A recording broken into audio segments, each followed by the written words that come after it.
Salut tout le monde, bienvenue sur la chaîne de Synopsia. J'espère que vous allez bien. Aujourd'hui on se retrouve pour un zoom sur. Et pour ce zoom sur, pour ne pas trop changer de ce que j'aime vous présenter, j'avais envie de vous parler d'une œuvre tranche de vie, school life, sur la passion, le sport, l'adolescence, une histoire pleine de doutes et une évolution des personnages que je trouve plutôt réussie. Donc aujourd'hui je vous présente quoi? Je vous présente Le Chant des Souliers Rouges par Mizu Sahara, qui est une œuvre en 6 tomes disponible chez Kazé. Alors je vous présente celui-ci parce que c'est clairement le premier que j'ai lu de l'autrice, qui est une autrice que je veux lire depuis un petit moment. Et je vous présente celui-ci parce que en fait je pense que c'est le seul qui est disponible entièrement dans une série complète, puisqu'il y a eu pas mal d'arrêts de commercialisation, non-réimpression, etc. Bref, autant vous présenter quelque chose qui est disponible, que vous pouvez lire. Mais si jamais vous vous intéressez un petit peu à l'autrice, ou alors à son dessin, elle a dessiné quelques manga, il me semble, chez Pika, mais elle a une œuvre à elle toute seule qui sort donc chez Noévé Graphics, donc c'est Tales Tale.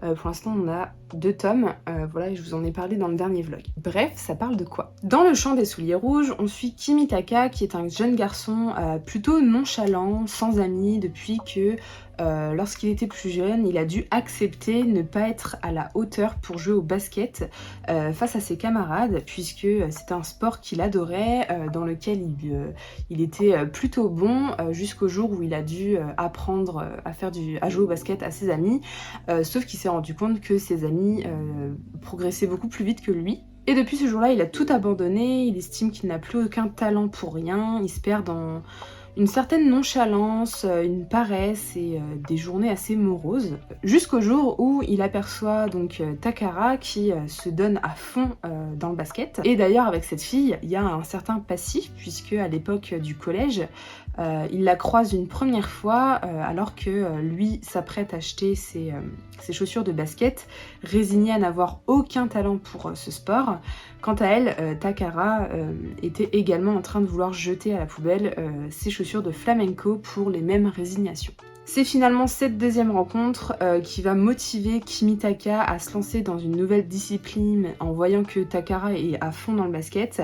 Et lui, vous vous en doutez, va se lancer à fond dans le flamenco avec vraiment un fort désir de changer et d'évoluer. C'est évidemment une œuvre donc que j'ai beaucoup aimée, sinon elle ne serait pas dans un zoom sur, que je vous recommande chaudement, puisque c'est une lecture que je trouve tout d'abord assez douce. Le trait de l'autrice y est forcément pour quelque chose, c'est quelque chose que j'apprécie beaucoup chez elle et qui m'a toujours attirée en fait. C'est surtout pour ça que j'ai été attirée par ses œuvres, avec notamment ces belles couvertures un petit peu style aquarelle. Alors c'est pas celle qui ressort le plus, celle-là selon moi, mais vous voyez un petit peu le genre. Et à l'intérieur on a des dessins toujours très sensibles et délicats qui donnent vraiment au personnage toujours un petit air mélancolique, tout doux, voilà, qui s'ancre bien en fait dans la thématique de l'adolescence et de la recherche de soi et de ses motivations et de qui on est. Et voilà, c'est aussi d'abord pour ça que je vous recommande cette œuvre. Couplé à ça, avec une narration vraiment très bien construite, très délicate aussi, qui va petit à petit suivre l'évolution de Kimitaka.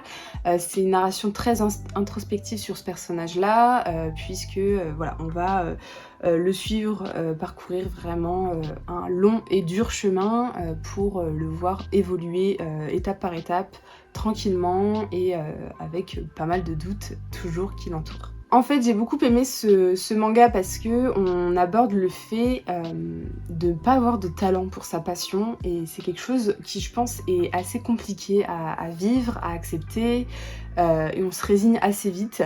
Et finalement, on se rend compte que peut-être que c'était une discipline qui n'était pas faite pour nous, ou peut-être que voilà, on se reposait trop sur nos acquis, ou enfin pour plein de raisons finalement.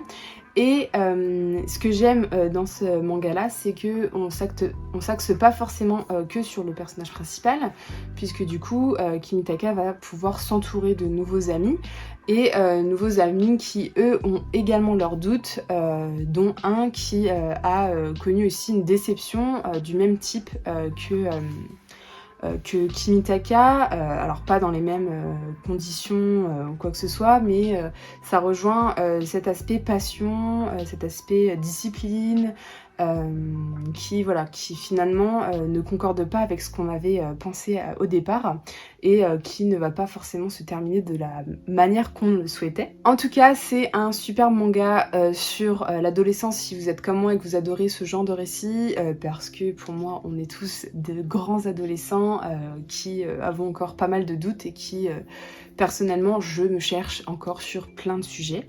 Je vous le recommande parce que ça traite vraiment de pas mal de thématiques comme le doute, la désillusion, l'estime de soi, le rapport qu'on a avec nous, avec notre corps aussi, le manque de confiance en soi évidemment, ou encore l'acceptation de soi, mais ça parle aussi de plein de sujets positifs comme la détermination, l'envie de se relever, l'envie d'avancer, se surpasser finalement.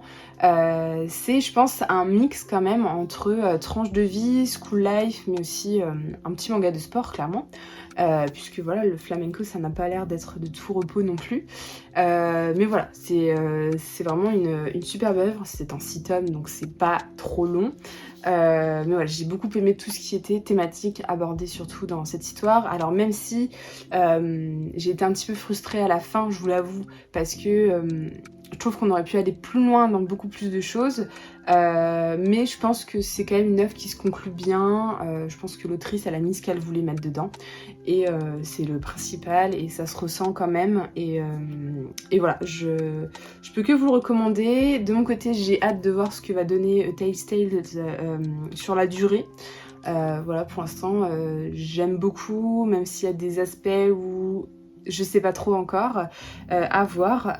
Et puis sinon j'espère que l'autrice sera un petit peu plus présente et de retour sur certaines œuvres voilà, dans le paysage français. Et c'est tout ce que j'ai à vous en dire parce que voilà, c'est que 6 tomes et je veux pas trop vous en dire et vous spoiler et quoi que ce soit. Je veux que vous puissiez vous lancer aussi dedans sans trop en savoir. C'est aussi une œuvre que j'ai beaucoup aimée par le fait que quand quelqu'un de notre entourage est morose et renfermé sur lui-même, finalement le jour où il décide de se reprendre en main, d'aller mieux, de se motiver, c'est la connexion en fait entre nous qui fait que si l'autre va bien, nous aussi on va mieux. Ça a un impact très positif aussi sur les autres.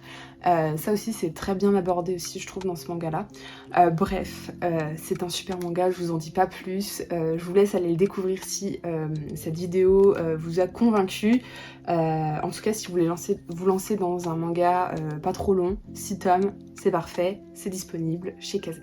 Il n'y a plus de soleil, je pense que c'est l'heure de terminer cette vidéo. J'espère que ça vous aura plu et que vous vous laisserez peut-être tenter par le chant des souliers rouges. En tout cas de mon côté, je vais bosser sur d'autres vidéos et je vous souhaite de belles lectures et de bons visionnages. Je vous dis à la prochaine vidéo. Salut!